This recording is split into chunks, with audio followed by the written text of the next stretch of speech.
Thanks everyone for joining our breakout session. We're glad you decided to join us on something that doesn't sound that exciting, rules of the road, but we're gonna turn it into something that we think you'll find very interesting. So you can see here on the screen is the cover of the current version of the annotated Maryland vehicle law, all the traffic laws in the state.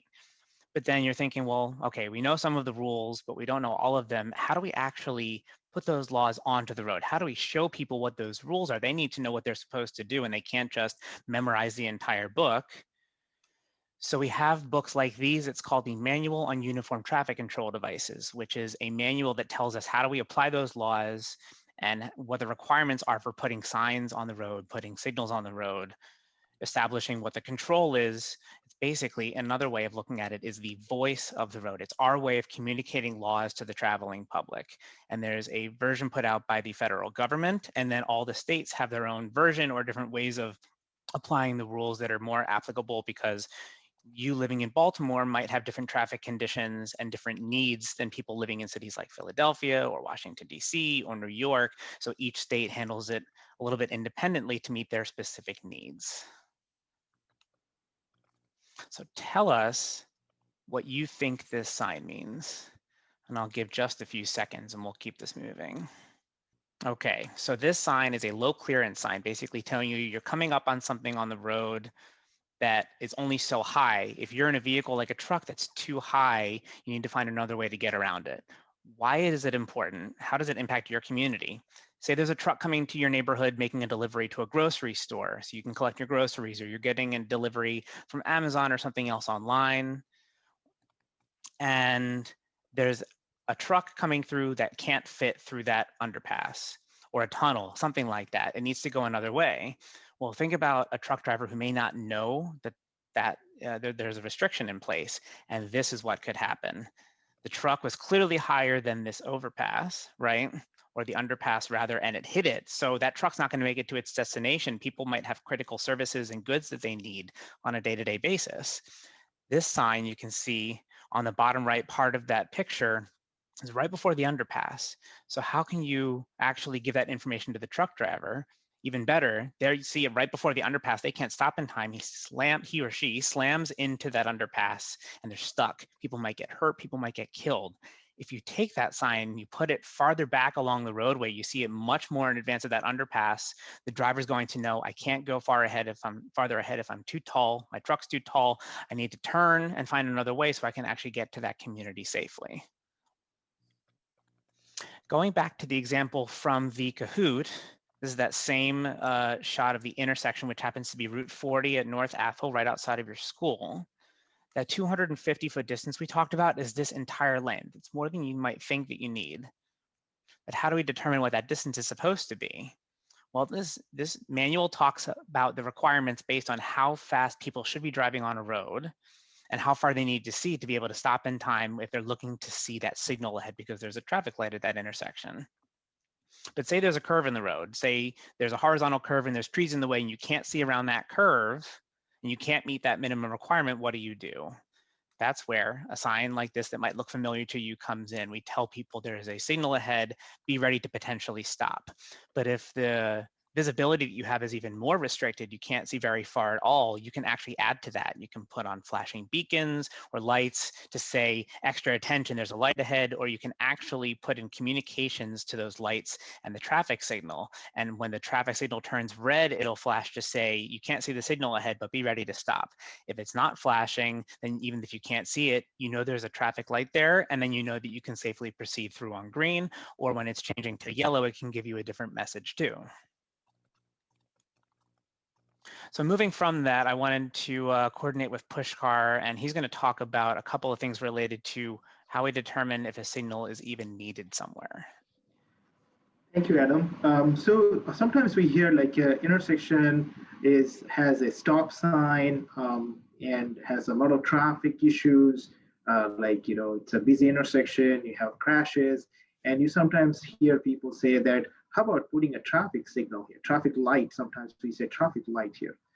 So we engineers, traffic engineers, would then respond to that by doing an engineering study to find out whether at all traffic signal will be beneficial.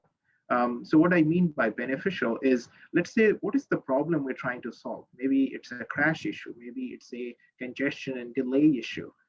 So what these warrants that you have on the screen shows, that there are 9 sort of mini analytical tests that the engineers would do to find out if what would happen if we have a traffic signal.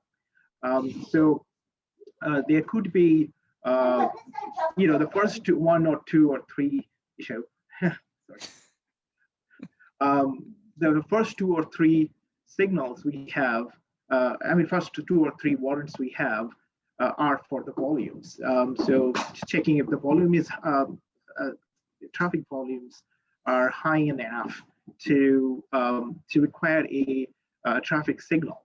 But more importantly, if you look at the warrants 4, 5, and 7, those are the pedestrian volumes, school crossings, and crash experience, you would notice that why do we need to look at pedestrian volumes?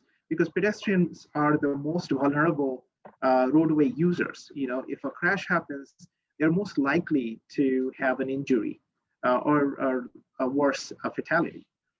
School crossings are important because that's where most of the young pedestrians and school drivers also using the roadway to cross or just to drive on that road. So that is an important warrant as well, and more or less the crash experience, because we want to make sure that when we install a signal, our traffic crash experience, means like the crashes before the installing the signal, is more than the traffic installing the traffic signal. Which other way to say is, if we install the traffic signal, we want to actually reduce the number of crashes and the severity of those crashes.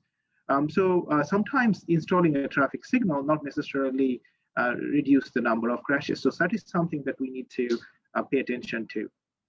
So this is just a simple thing, just to improve our intersection with a signal, and we have to look at all these criteria. Next thing is how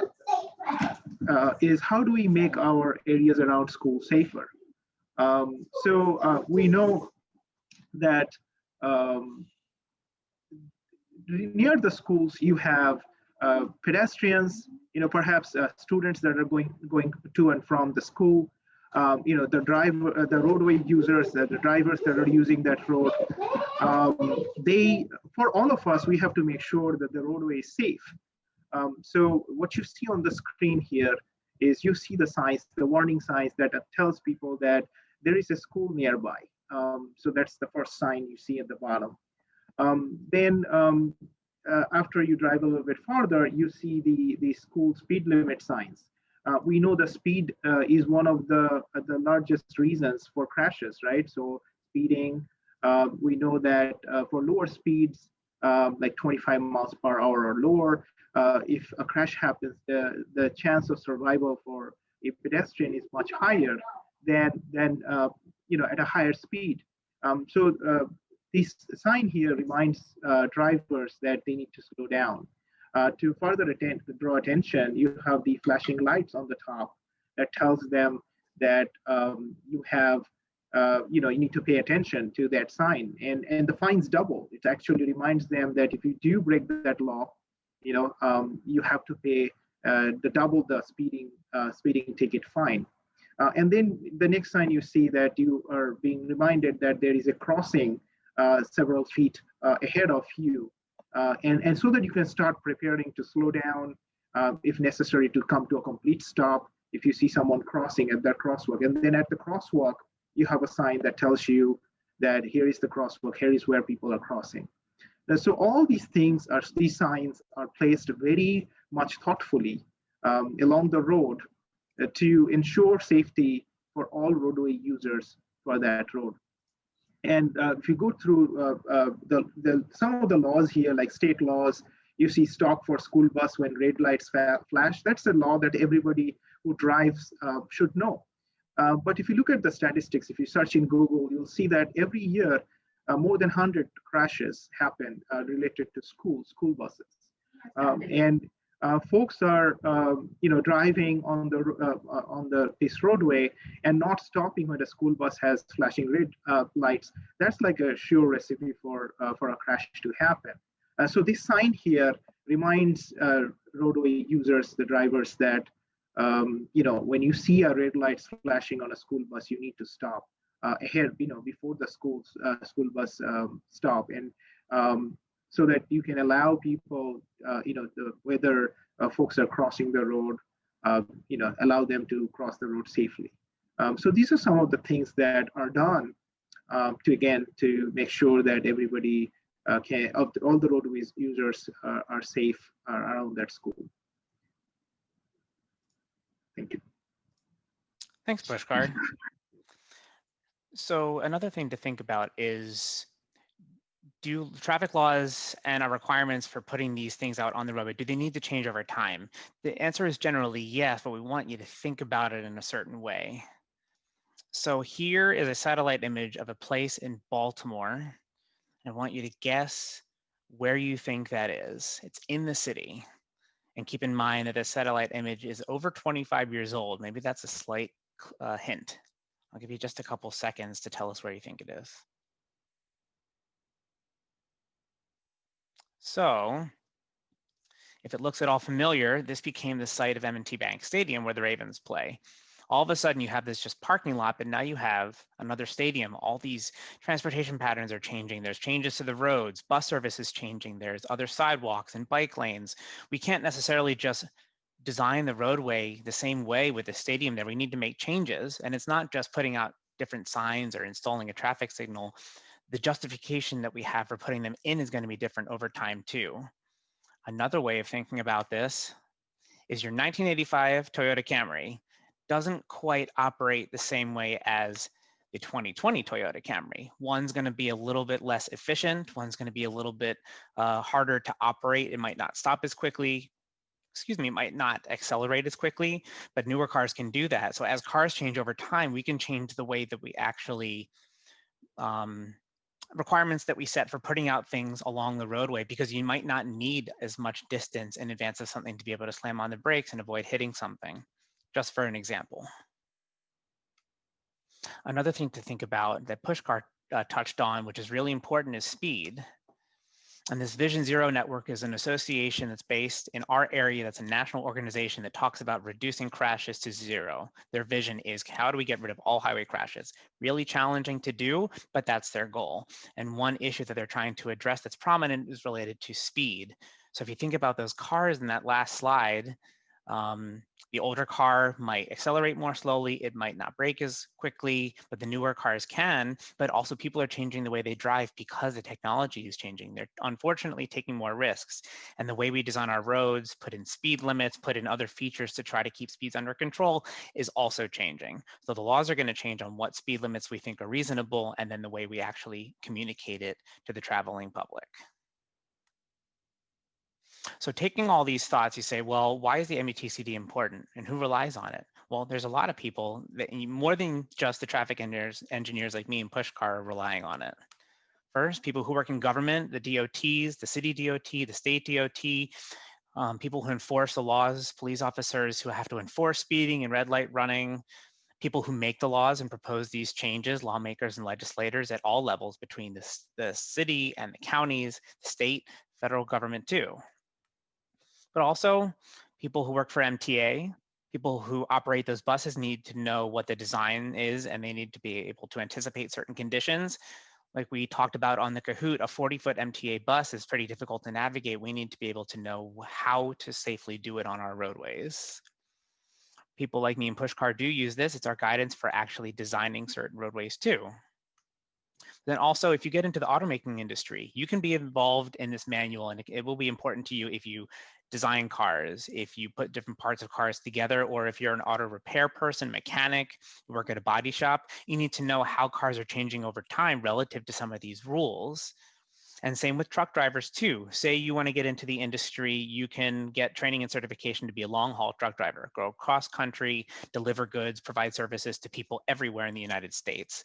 They also need to know, for example, where they can or cannot drive. There are certain roads that they're not allowed to drive on, kind of like I mentioned before with that underpass issue, but there's also certain interstates and highways in different states that have signs that say you cannot drive on this if there's certain restrictions based on how much you're carrying in that truck. And the MUTCD tells us how to communicate that to truck drivers. But literally, and I mean this purely literally, everyone relies on the MUTCD because we all use transportation every day. When you leave your home and you go somewhere, you're using transportation, the MUTCD tells you how that's done. So thinking about that, you're in school and you're thinking, well, what does this matter to me? Well, we asked the question, do you think school students can influence the future of traffic? And the answer is yes, because you have to be able to think, well, I see these signs and signals and other features on the roadway, but something doesn't really make sense. Well, like I mentioned before, design changes over time, traffic laws change over time, and so this manual needs to change. The way we establish rules about how we design these roads needs to change. So the federal government, Federal Highway Administration here is making an update to this manual for the first time in 11 years. A lot has changed since 2000, 2009, 2010. Even in your community, things change over time, and it's a public document, so they're actually looking for literally anyone in the general public can make a comment. So if you think, oh, on my street, there's something that looks unusual with this sign or a traffic signal, I wonder what the rules say, and you look up the rule and they're proposing a change and you're thinking, that doesn't make sense, that's not good enough for my community, you can actually make a comment on that change online on the federal government's website and say, actually, you should be thinking about this, that, and the other thing, and you can provide comments. Even better, talk to your friends, your family, your neighbors, your classmates, and you can put together comments as a group. Federal Highway Administration actually really values people doing collective responses to say it's coming from these 50 people and we all agree on these specific issues. You can make a comment to them. So even before you consider or get into the transportation industry after high school, regardless of what you do, whether it's a college degree or something that's just going to a trade program or maintenance programs, things like that, you can actually get involved in the transportation industry right now. That's pretty much all we have. So something to think about. If anyone does have any questions, we're open to questions, or you can send them through your teachers, and we're happy to answer questions at any time by email as well. Adam and Pushkar, thank you so much for this presentation. We are really grateful for this, and I think that there's a lot of broad applications for this. It seems like you need a lot of math for this job. Is that right? A fair I mean, amount? there is math involved. It's not, comparatively speaking to other fields of engineering, it's fairly straightforward. There are some complexities in calculating that stopping sight distance in advance of a signal. I mean, the table's there to give you the numbers, but there's always formulas behind it, and understanding why it is the way it is helpful. Comparatively speaking, though, not as complicated as going into something like chemical engineering or mechanical engineering, where there's these complex machines and things you're putting together. Not to say that transportation isn't a complicated field, but it's a little bit more intuitive and thinking about human behavior, driver behavior, the way we walk, the way we act, and why the way we do. And that's where a lot of these rules come from. It So sounds long like story short, yes. it sounds like if I am interested in engineering, but maybe I also don't love math as much as I love general problem solving, this could be like a good balance because there's some math that's there, but it's very highly applicable, like you said, to human behavior and things like that. So Exactly. really interesting. Well, thank you guys both so much. Thank you, students, for being with us today, and we hope that this gave you a little bit of insight into the field of traffic engineering, and maybe it's something that you would like to explore as a possible career choice for you. And if so, I know that Pushkar and Adam would be happy to connect with you or with your teachers.